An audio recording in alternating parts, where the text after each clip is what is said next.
mortalidad, cuando de hecho hay una complicación, básicamente una neumonitis y una malformación cardíaca. ¿Sí? El tratamiento es importante tener en cuenta que hay 3 hitos, 3 columnas en esto. Primero, salvar la vida. ¿Qué significa? A como dé lugar a estos pacientes tenemos que hacerle algo. Segundo, ofrecerle alimentación que tiene que ver con lo primero, ¿no? Para que pueda vivir. Pero lo ideal es preservar el esófago. ¿Y por qué esa acotación? Porque no siempre va a ser posible. Y ahora, pregunta nuevamente, si ustedes han estado atentos, ¿por qué esta acotación de preservar el esófago? Sobre todo, ¿en qué situación?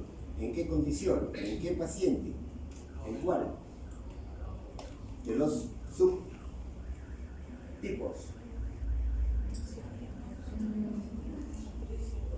Esto es para pensar nada más.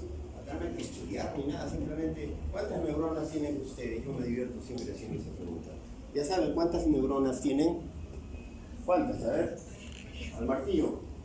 3, no, ¿cuántas? 100. Por ahí bien. Tibio. Yo tengo 2 neuronas. Tienen ventajas. Las encinasas. Y esa el resto es clave. Por si acaso me falla. Ya, pero volviendo al tema, ustedes pues tienen millones, por lo menos 100.000 millones. ¿Por qué preservar el esófago? Sobre todo este pilar, ¿en qué subtipo cobra cuerpo?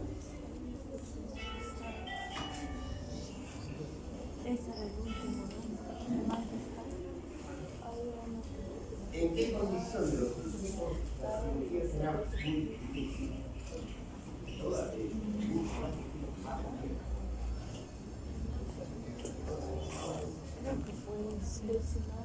Ahí les estoy dando la respuesta. ¿En cuál?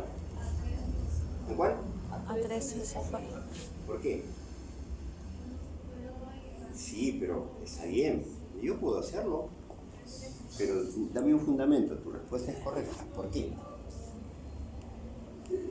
¿Hay una norma que diga que la distancia entre los cabos tiene que ser tal? No hay ninguna norma. O sea, es propio del paciente que puedan estar muy cerca. ¿Y qué pasa cuando están? Ahí aparece un problema. No vamos a poder preservar el esófago. Y probablemente tendremos que acudir a otras alternativas quirúrgicas. ¿Se les ocurre qué alternativas podríamos darle al paciente? Porque recuerden que tenemos que salvarle la vida y tenemos que alimentarlo. ¿Se les ocurre? Bueno, ya se les va a ocurrir más adelante. El tratamiento es básicamente quirúrgico y la idea, ¿sí?, es hacer una anastomosis término-terminal, cabo con cabo. Ese es lo ideal. No siempre se puede conseguir. El cierre de la fístula, porque es una cuestión propia. A ver, hablamos de la posibilidad de una gastrostomía, ¿sí? ¿De qué orden, de qué necesidad, sí, se plantearía la gastrostomía? ¿Para qué?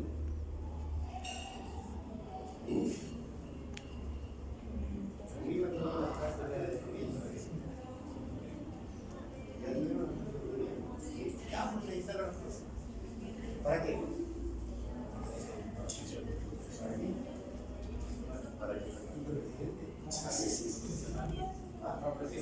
Claro, o sea, para alimentar. Sería una gastrostomía de tipo alimenticia, ¿no? ¿Sí? ¿Sí? A ver, que levanten la mano quienes han dicho alimenticia. Los que han comido gastrostomías dicen alimenticia. ¿Se dan cuenta? El paporoteo es alimentaria.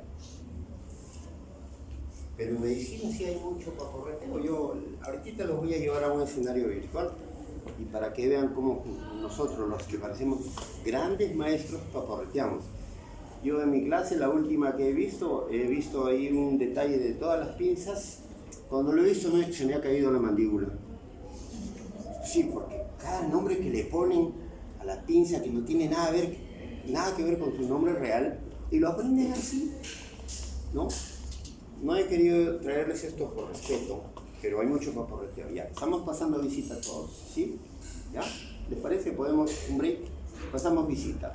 Vemos a un paciente que hemos operado, ¿no? Y la herida se le ha infectado, ¿sí? Vamos a describir la herida, ¿ya? Paciente con herida operatoria, transversa, ¿no? Infraumbilical derecha. ¿Estamos ubicados? ¿Sí? Perfecto. Dehiscente, ¿sí? En sus planos superficiales, ¿no? Y se objetiva contenido, ¿no? Compuesto por pus, ¿sí? Entonces diríamos que es una secreción ¿de qué tipo? No lo has hecho. Ya, él lo ha dicho, no es ninguna secreción. ¿Por qué? ¿Por qué? Está bien, pero ¿por qué no es una secreción? ¿Cómo? No se acuerdan. Está bien, no te preocupes. ¿Por qué no es una secreción? ¿Ah? Porque ninguna glándula produce pus, y eso lo ven todos los días en los hospitales, ¿o no? Yo lo veo y digo, bueno, cero, pues nunca lo cuestionaron, es un exudado purulento, ¿cierto? Entonces, así como esto hay muchas cosas, como la gastrostomía alimenticia, que se vaporetea en medicina. Yo he dicho, no es malo, pero hay que cuestionar eso no está bien. Entonces la gastrostomía sería por necesidad de alimentar al paciente, ¿cierto? Veremos más adelante que ya de acuerdo a la técnica se tiene que dejar un tubo de drenaje. Me atrevo a preguntarles para qué se dejaría un tubo de drenaje en el tórax de este paciente después de la intervención quirúrgica. ¿Podríamos contestar esto? Ya, de repente lo vemos más adelante, ¿ya? Ya, y a ver, otra pregunta. Estas son preguntas claves, son cuestión de criterio nada más. ¿En qué situaciones haríamos una esofagostomía? En principio hay que entender que ya estamos bajándole el dedo a la anastomosis terminoabdominal. ¿Y en qué situaciones ocurriría esto? ¿Cuál sería la necesidad en todo caso de una esofagostomía en este paciente? ¿Para alimentarlo? Sí, pero algo más importante. Derivativa. ¿Qué derivaríamos por ahí? La saliva, ¿sí? Pero ¿esto qué implicancia tiene? Que ya le bajamos el dedo a la anastomosis. Entonces, en este paciente, por necesidad, además debe tener una gastrostomía, ¿cierto? Y el principio de una anastomosis terminal no se va a cumplir. Podremos más adelante que ofrecerme otra opción. Factores a tomar en cuenta, ya les dije 3 básicamente, ¿no? Que no tenga una colitis, que el peso que sea el adecuado. Hoy día los niños pues viven con 500 gramos, producto del avance de la neonatología, pero lo que tenemos que evaluar a futuro es qué calidad de individuos estamos manteniendo vivos, ¿no? Tener en cuenta la colitis, la hay o no hay, y sobre todo la distancia entre los cabos. El procedimiento, bueno, esto es algo que ustedes por cultura deben entender. Cuando los cabos son muy largos, se han dejado muy separados, ¿no? Acá así, le falta una R. ¿Qué es lo que podría hacerse? Elongaciones, con el intento de hacer un estiramiento de los cabos de modo tal que estos puedan acercarse y hacer una relación. Hay toda una serie de formas que se han ensayado y ninguna es mejor que otra. Hay una premisa en medicina: cuando hay muchas propuestas, ninguna es mejor que otra, ¿sí? El tratamiento, la vía de abordaje, son aspectos quirúrgicos, ¿no? En cuanto a frecuencias intracerebrales, es muy. Pero básicamente el objetivo es ese. En este dibujo vean ustedes, ¿sí? La anastomosis terminal y el cierre de la quística transesofágica. A ver, vamos a adelantarnos un poco para hacerlo pensar.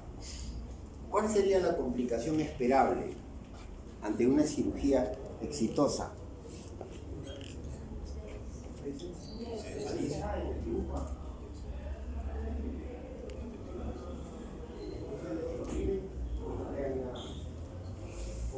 complicación es ¿nos ayudó? Ya, vemos que es el esófago. Este líquido se va ahí. ¿Ah? ¿Sí?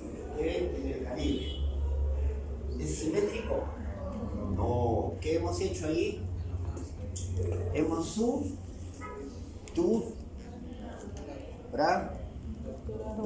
¿Qué va a ocurrir después de una sutura? La cicatrización. Y aquí en este caso, esa cicatrización que puede generar estenosis. Esa es la complicación. ¿Se dan cuenta cómo el conocimiento sale pensándolo nada más? Aquí no hay nada que memorizar.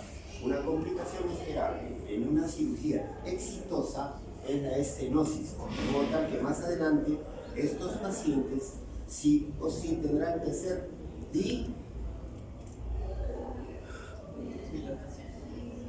dilatados, ¿sí? Las sesiones frecuentes de dilatación para superar esta complicación. Acá les voy a traer un poco de gráficas, a nosotros nos gusta esto. Vean ustedes el abordaje transtorácico, ¿no?, del paciente. Estamos intentando ingresar a la cavidad torácica con una incisión, ¿no?, lateral costal derecha, ¿sí?, cuarto, quinto espacio intercostal, ¿no?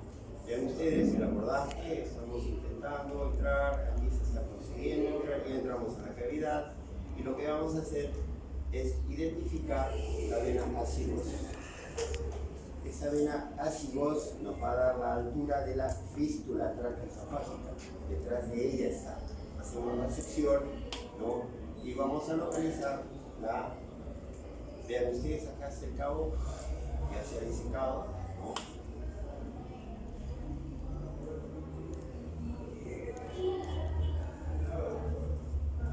Este es el cabo proximal, y ya lo hemos disecado, lo estamos fraccionando para comenzar a hacer la anastomosis.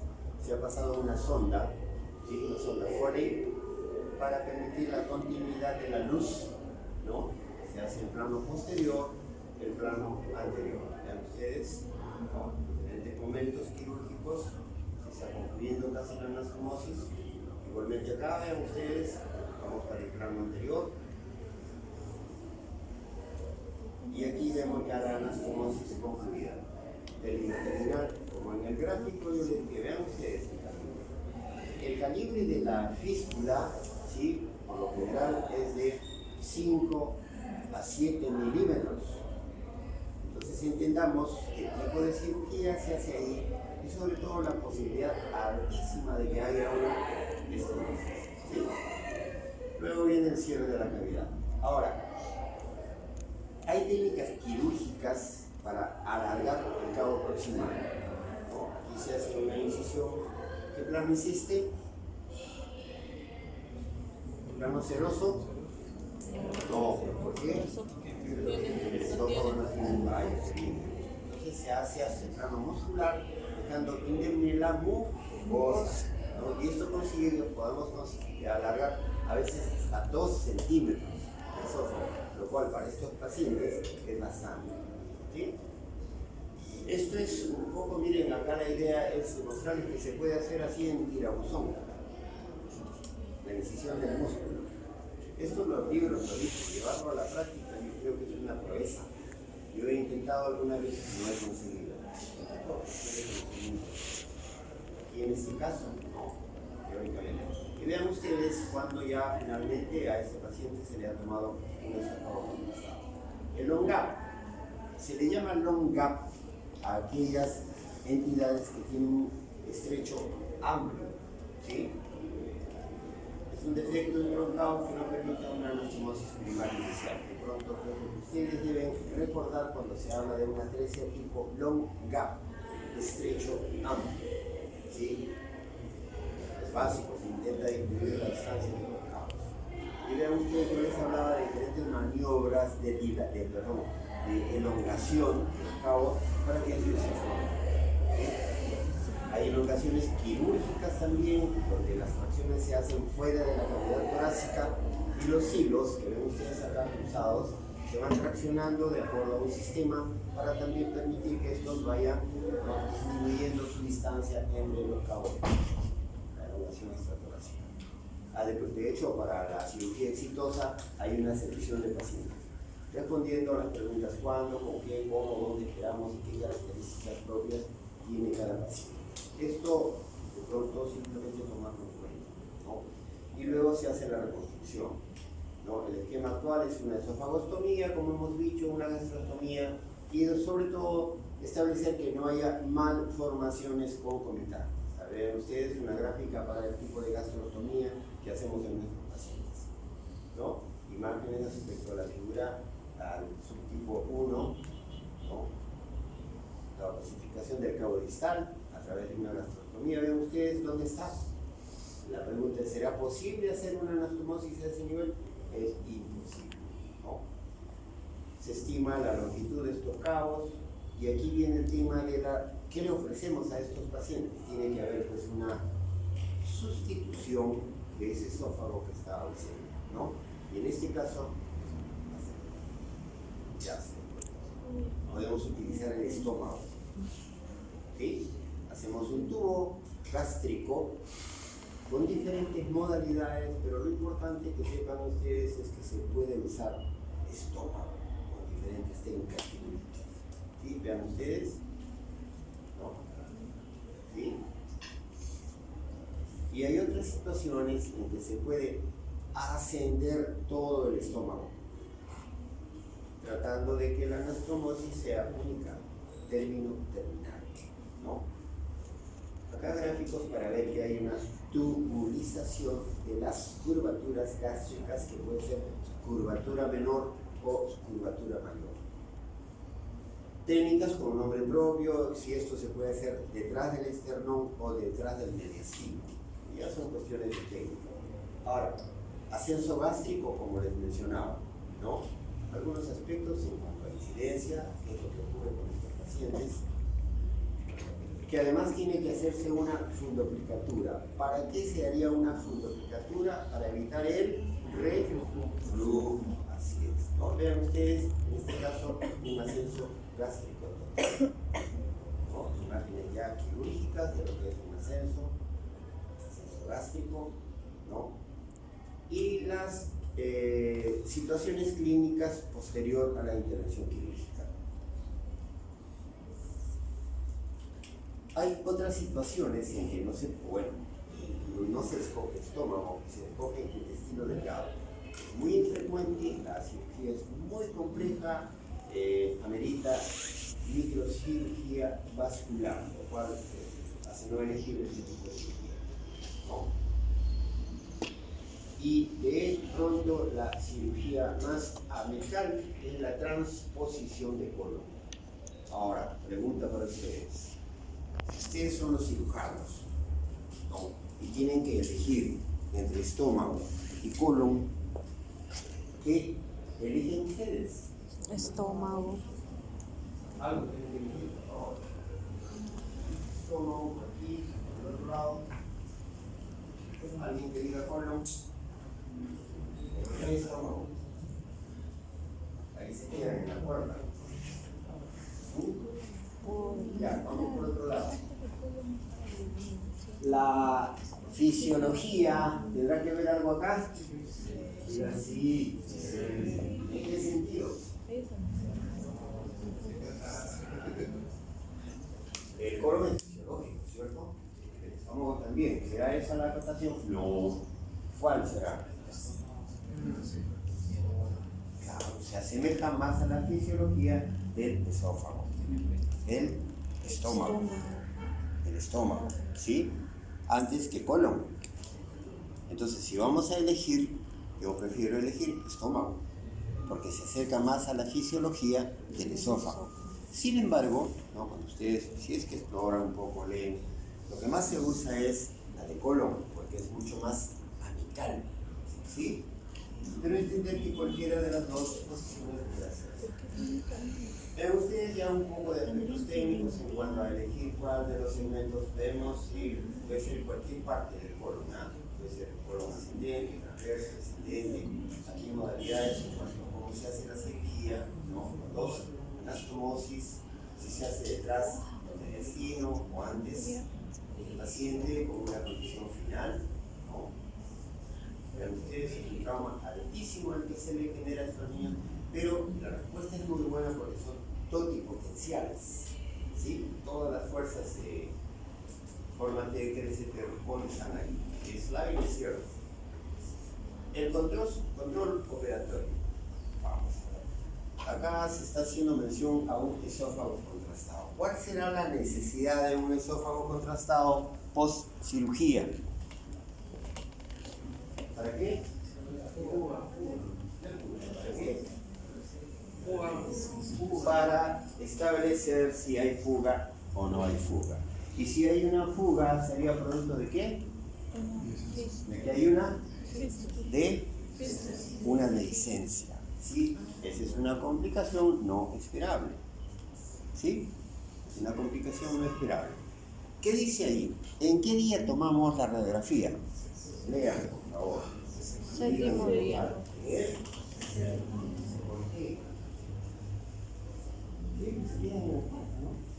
¿Por qué? Queda cicatrizado. La idea es esa, pues, ¿no? Es así como cuando retiramos puntos al séptimo día. ¿Por qué? Porque me lo enseñaron. Sí, pero ¿por qué? ¿Por qué? Porque la cicatrización básica inicial ya se dio en ese día. Y yo con toda seguridad, en el caso de otros, no en ese acá no voy a retirar puntos, ¿no? Ya puedo evaluar la cicatrización, ¿cierto? Y ahora pregunto yo, ¿tendrá algún sentido cuando les mencioné que se deja un tren torácico?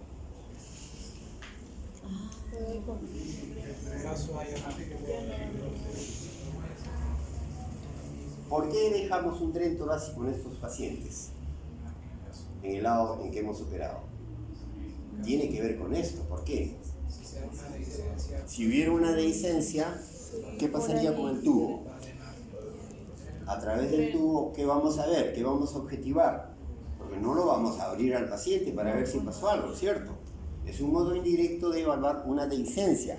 Pero ¿qué leeríamos en el tubo? ¿Qué leeríamos? La presencia de, digan ese, ¿de qué? De saliva, pues, sí. Porque saliva es lo que pasa por el esófago, ¿no? Y al haber una fuga en la cavidad, de hecho hay todo un componente clínico, ¿no? Pero ahí nos habla de pronto, de un modo indirecto, del volumen que hay en la cavidad, ¿no? Y lo que se lee son una especie de perlitas, de gotitas, ¿no? Es producto de la expulsión que hace la saliva al avanzar y se lee. Eso es muy característico, ¿sí? Son unas gotitas formadas con perlas de aire.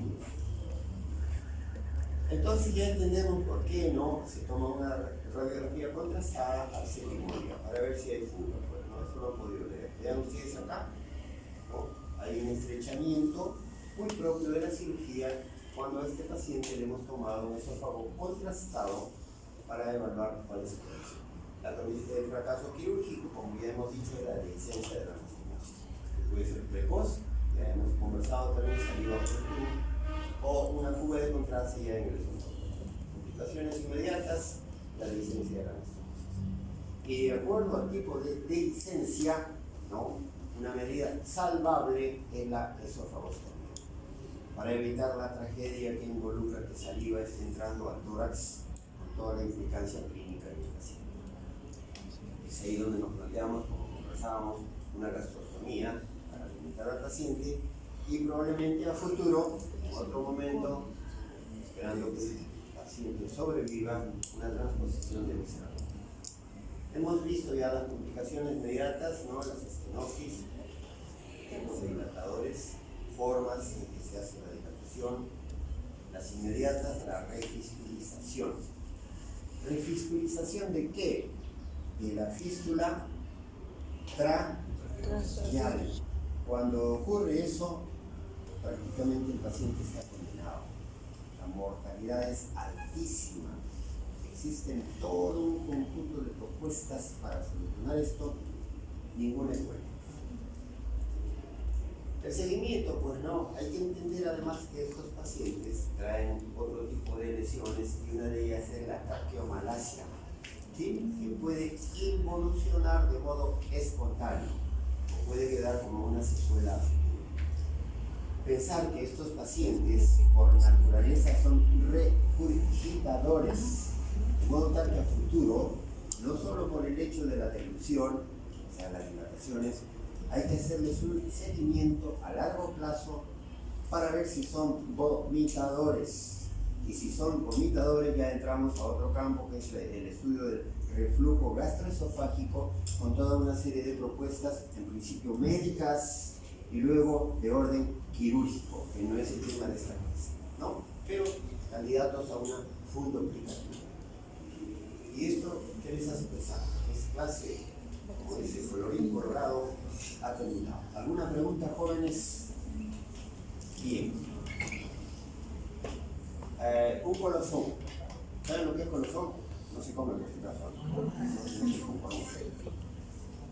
Cuestionen todo lo que se les dice. Es la manera correcta de aprender. Y ustedes, asimismo, se van a tomar examen cuando